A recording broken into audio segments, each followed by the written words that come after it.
What's going on, everybody? It's the Creative Fro, checking back in for another episode of Fireside Tech. I hope you enjoyed your week and are ready to learn something new, because today we're going to be diving deeper into depth of field.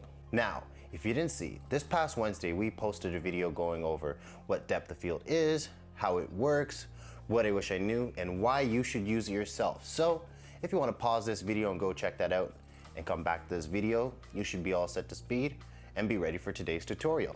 But before we dive into today's tutorial, don't forget to hit the big red subscribe button if you have yet to already, and also turn that notification bell on just for fun.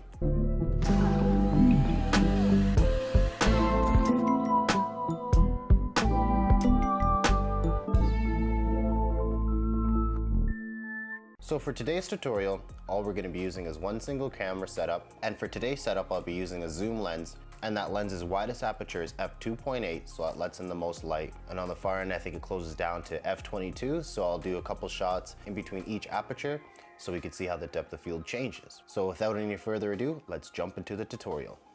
So right now we have the camera all set, and what I'm going to do is shoot some photos of Carly over here. She's on the stairs. So I think this is going to be a really good spot to show how depth of field works.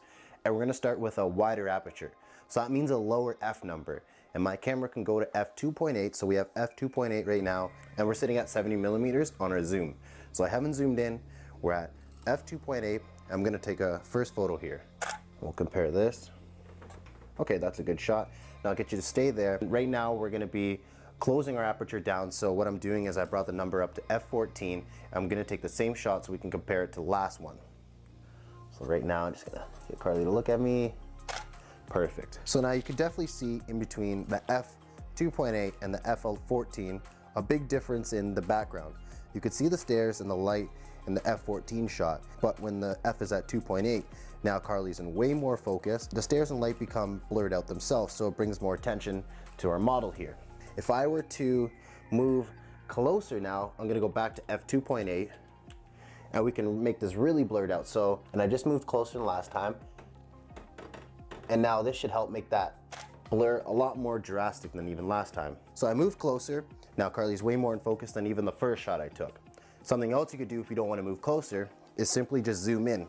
So the first time I was at 70, now I'm going to zoom in to 100, so you can see the difference. So we're at 100 at f2.8. I'll get Carly to stay like that. Look straight at me. Perfect. And that's our f2.8. Let's do another one. Bring the f back to 16 for a larger number. We're at the 100 millimeter range. Give a look. Perfect. Now, as you can see in the f2.8 photo, Carly is a lot more in focus. The background's really blurred out. It's almost even hard to tell what's back there. And then in our f16 shot, we have Carly pretty much fully in focus. You can kind of see the stairs, but at the same time, it's a little blurred out.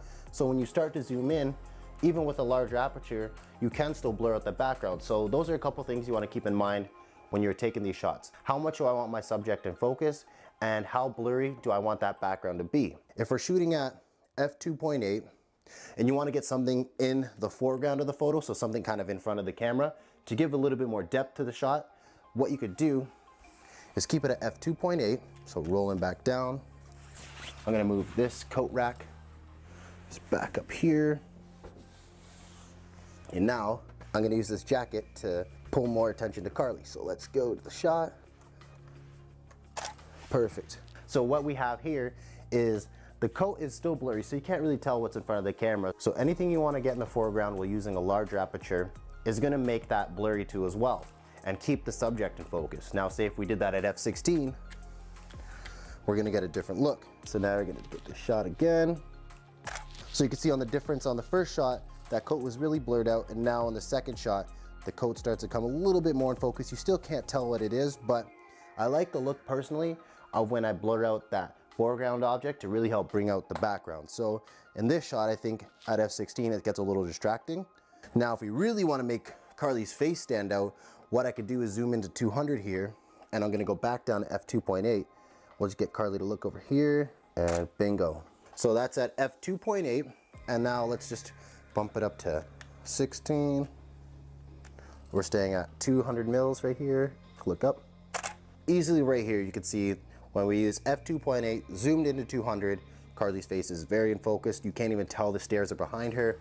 Now we pop over to f16, and Carly's face is still in focus here, but what we're starting to see now is the stairs in the back. It's still not that easy to see, but it depends on what the look you're going for. If you want to blur the stairs out, go with that larger aperture number. If you're trying to get it more in focus, go with the lower one. So just think next time you're out shooting, what do I want to get in focus? What story is it that you're trying to tell? And what zoom length you want to be at too as well, because all of those things are going to affect what your aperture is going to be at and how you're going to be shooting those photos. So let's jump back in front of that fire and wrap this video up. And there you have it. I hope you have a better understanding on how depth of field work and how you can control depth of field by just using your aperture.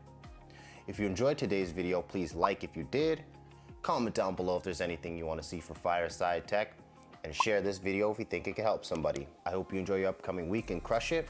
I can't wait to see you next Sunday back in front of this fire again. It's a Creative Fro, and I'm out.